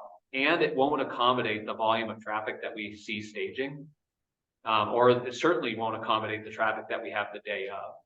So at least the way we've been approaching this is, once we've made the decision that we're going to try to capture all that motorized traffic, where do we put them so that we can queue them up and get them in a single column? We can put them anywhere. We can put them on the west side of 83. We can put them on the Woodworth Road. We could stage them at the rest area, and then just have a big giant procession like a funeral at 11 o'clock. We kicked around lots of options and felt like, at least for now, the workable solution of accommodating them on that east-west road allows us to grab that full breadth of column of potential traffic. So it kind of pushed us into, let's manage this in one place, in one group all at once. And the only straight shot we had to accommodate that whole load, including a road capable of managing it because it's in really good condition, was that east-west road from the Woodworth side. So I appreciate this. I mean, we're taking notes here to further consider how we might use that side. and stage, but I know at least as far as we poked at it the first couple rounds, we thought we'd be better off keeping everybody east of 83. Okay, Yeah, appreciate the thought there. We looked at it really closely. We did a couple different times, yeah. I have a question from Dale. Go ahead. I just had a question about, and anybody that knows this area might know where I'm talking about. Once you go up the road off the highway there, you end up hitting a T or an intersection there where there's a big mud hole every year. And to the left there, they've been blocking that off. And for like the last 3 years prior to that, it was open. Is there a reason why that got closed off? And is it going to ever be opened up again? I have a handicapped friend that used to always go in on that road, and he hasn't found anything since that has been closed off. Salmon Lake Loop that got closed, no motorized use. I'm not sure where We that's. might need a little bit more detail on that. Can you just describe one more time where you're talking about where the road got blocked off? It's if you go up off 83 there, you head up and you can cross. It's the crossover road. You can cross over to the other side. There's always a mud hole right there. Every year I've ever been up there. Goes up, yeah, Slaughter Gulch.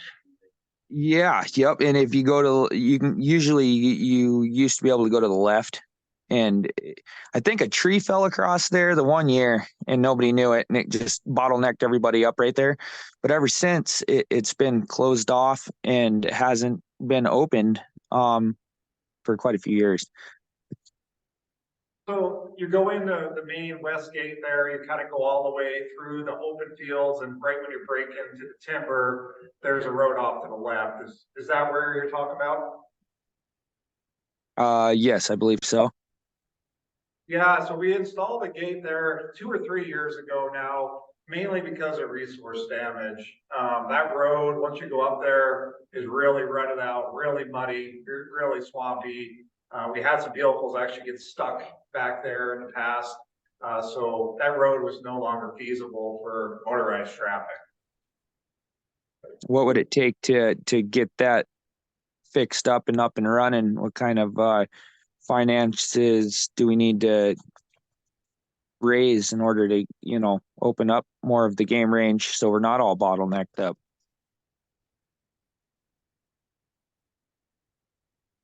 Yeah, I think on that road itself, I'm not sure that we could do anything, honestly. It would take a substantial amount of money.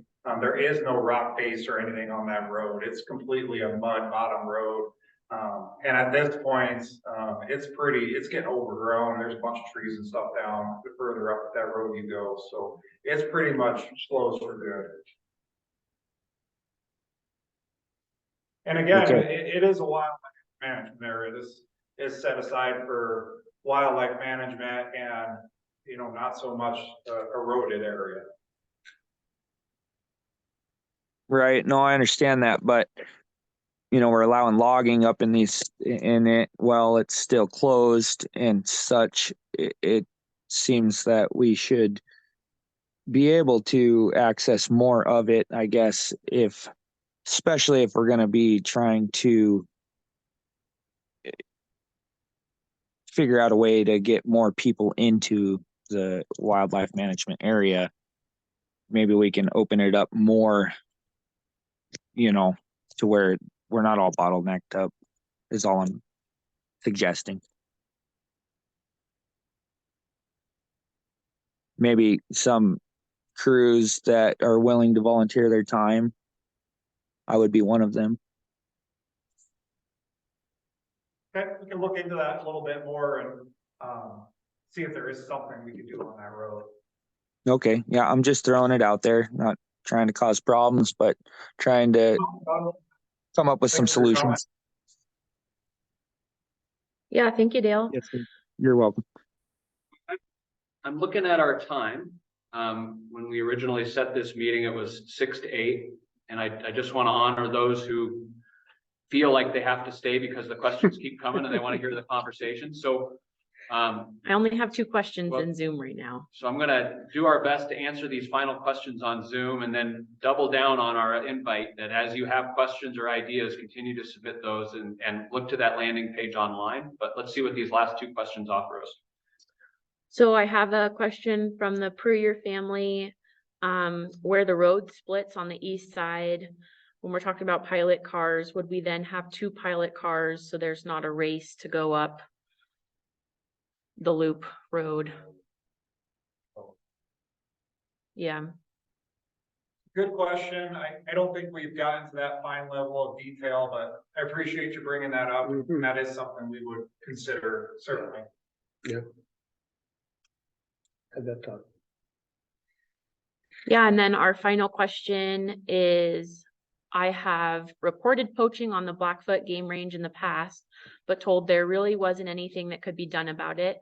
If you do not have the capacity to enforce poaching, how can we be confident that you can reliably and confidently handle this change in management?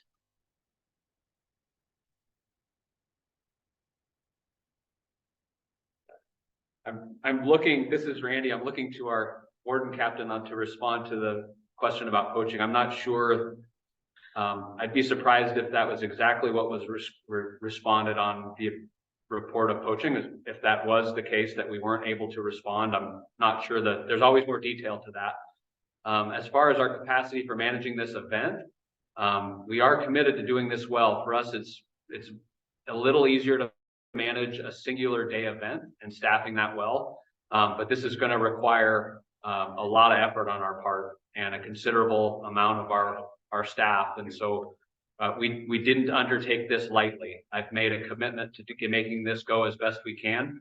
And it's going to take a bit of a village from us from a lot of different divisions. So we've got administrative and legal, park and outdoor recreation, enforcement, wildlife maintenance, administrative staff, and others all paying attention to this. And good support from the agency for the actual day of, in addition to preparation in advance. So we'll do our best. We're gearing up to manage this well. And if we don't have the necessary staff, that'll be a part of our adapting to it. Okay, Dale, I think we can make you the final question. Go ahead.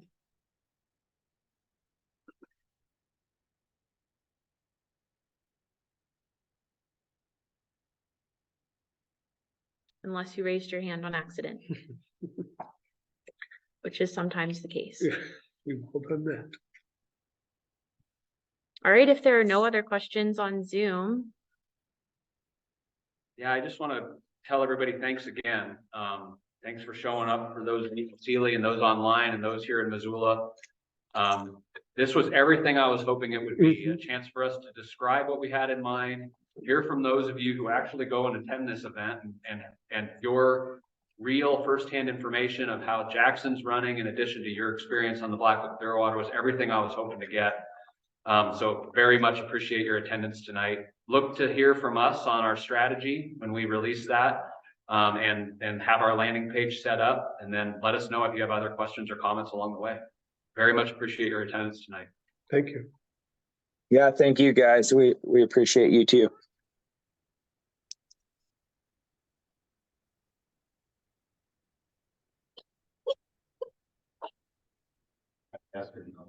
That's another question. What traffic and horse. Yeah.